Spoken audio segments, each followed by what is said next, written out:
Hello everyone, welcome to Elliott Wave Cafe with your guest, the Cowboy. And in today's episode, we're going to talk again about stocks. So I opened, I think last week, this new series called Coffee and Stocks. You can see it in here. So listen, game on. Let's take a look and see what I have for you today. So before we do that, go ahead and take a look at where you can find us on Elliott Wave Cafe on Telegram. There is a public chat, a public forum there. There's a premium room as well. You can find me on Twitter, Elliott Cafe. I post, a lot of charts and commentaries over there as well, in addition to what's on Telegram. So with this introduction kind of being started, let's get going and take a look. And today I have something special, and it's called CVS.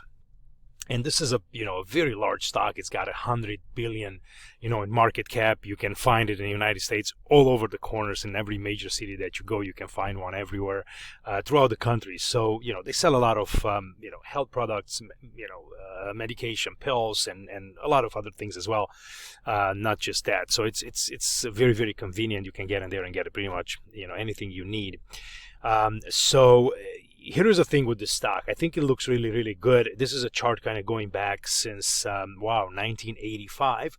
And it's been a very clean uptrend. It's been kind of outperforming the S&P 500 for many, many years. But, since 2015, 2016, it kind of started to lose a little bit its luster. And, with the resurgence of the growth stocks in there, some of these stocks that pay dividends and they're a little bit slower, they took a back seat. So you can see back in here they were trying to stabilize here in terms of relative performance to the S&P 500. We're trying to find a base, and I think we're going to start to move higher in here and maybe beat the S&P 500. What do you think? So, a very nice clean corrective pattern since 2015. And to me, it looks like this pattern is pretty much over and we're ready to rip to the upside. This thing is really good. It pays you about 2.6 in dividends as well. And I think it's got good potential. There's good volume behind it. And let's take a look. So this is, a weekly chart. Let's go back and take a look a little bit closer. Since 2007, 2008, you can see back in the financial crisis, it really didn't crash much. So it actually held its own because it was probably paying good dividends. And then since then we've rallied, right? Since about $20 here to about almost 100 between 2009 and here 2015. And since then we've corrected quite a bit.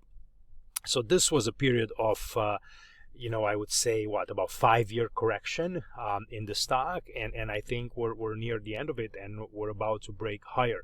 You can see in here in terms of relative performance with the S&P 500, the base again, it's starting really, really good. We've created a double bottom in here, and we're starting to turn upwards. If you go on a smaller time frame, this is a little bit more visible, but I think that this thing is kind of changing the trend, and it's starting to challenge the upside in here. So I think it looks interesting in here over the next few years. Let's take a look at the Motive Wave software and see how I can see in terms of counts. This is kind of what we focus on Elliott Wave Cafe. We look at corrective patterns, we look at breakouts, and we're trying to position ourselves before these moves actually start happening, so you can kind of get in at the not as the stock is selling off. After it finished selling off, we're looking for an impulsive move of those lows, and then you're trying to get into the next uptrend to the upside. We don't want to be, those traders or those investors that get in, let's say towards the end of a third wave or towards the end of a fifth wave. I think this thing is just beginning, and it's got a lot of potential to go to the upside. I could be wrong. This could still be in a corrective mood, right? It could still, maybe this could still be another X wave and you can push lower one more time. But I think even if that happens, there is a large chance that after this corrective move, even if we're going to move lower for whatever reason, the move higher will begin no matter what. So the move of the highs, I look at it as a double zigzag. We have a clean W in here, then we have a wave X, and then we have a wave Y. And this tells me that this pattern is complete. You can see in here Y versus W, it's 100% equality. And this tells me that there is a change in trend coming, and this correcting move is likely over, and we're about to break to the upside. So going from this 2-week chart here a little bit closer on this 4-day, you can see in here how I'm kind of splicing up the the corrective move. So this wave W, it looks like a very nice impulse move here in wave A. You have up in B, down in C. So very nice clean move, almost equal in this declines. Then you get up here and you do possibly a flat in this wave X. Maybe that's a complex ABC in a triangle in here, right? So you have an ABC, 3 moves up, 3 moves down, and then a 5 move up here in the C for an X.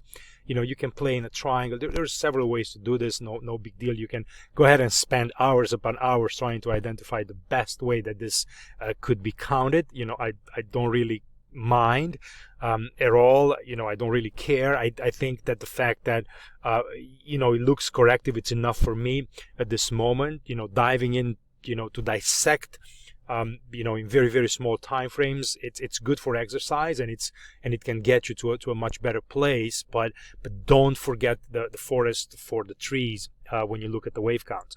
Then another decline in here, you know, very clean impulse in wave A. You go up in this wave B, very choppy, very overlapping B wave, and then just a simple 1, 2, 3, 4, and 5 here for a C, and you complete this Y at exactly 100%. Wave W versus wave Y. Since then, you're moving impulsive. How do you know a move is impulsive? The legs and the internals are not overlapping, right? So you can see how this B wave looks in here. You can see how overlapping and choppy this is. You can see how this wave, it's overlapping and choppy, and you can see how the move of these lows is kind of clean and impulsive. Listen, I could be wrong, and this could be just another X wave, right? This could be WXY. Let's say that you don't like my counter impulsive. You say, hey, it's corrective. There is a bunch of funky stuff happening in here. Maybe it's a leading diagonal, maybe not, whatever. There could be another X. This could be another ABC, and you're done in a wave Z, right? So now you have a triple zigzag in here where you go W, you go in X, you go in Y, you go in X, you go in Z. W, X, Y, X, Z. That creates a triple zigzag to the downside. You're fine. You're done. You know, the move in here, it's impulsive now. You go in a 1, you come here in this double zigzag. There is another 1 in here in 2, and this is a 1, possibly another 2 information, and we're looking much higher. So as long as we're challenging these highs, I think you have a nice inverted head and shoulder in here, left shoulder, right shoulder. We're creating a big base, and we're waiting for the breakout and a move up higher here towards 100, 113, maybe even $150. Over the course of the next couple of years, right? Let's take a look here at the next one. You can see the 1 week moving averages on here. I really like it. It's above the 200 week moving average, above the 20, above the 50. It's just a gorgeous play, the way the stock kind of came down and created this base, and it shifted from a downtrend here into a stabilized, into a big distribution, and we're trying to move up higher to the upside. Let's take a look at the next one. So you're above the main weekly moving averages. The next one that I have on here, it's the dailies.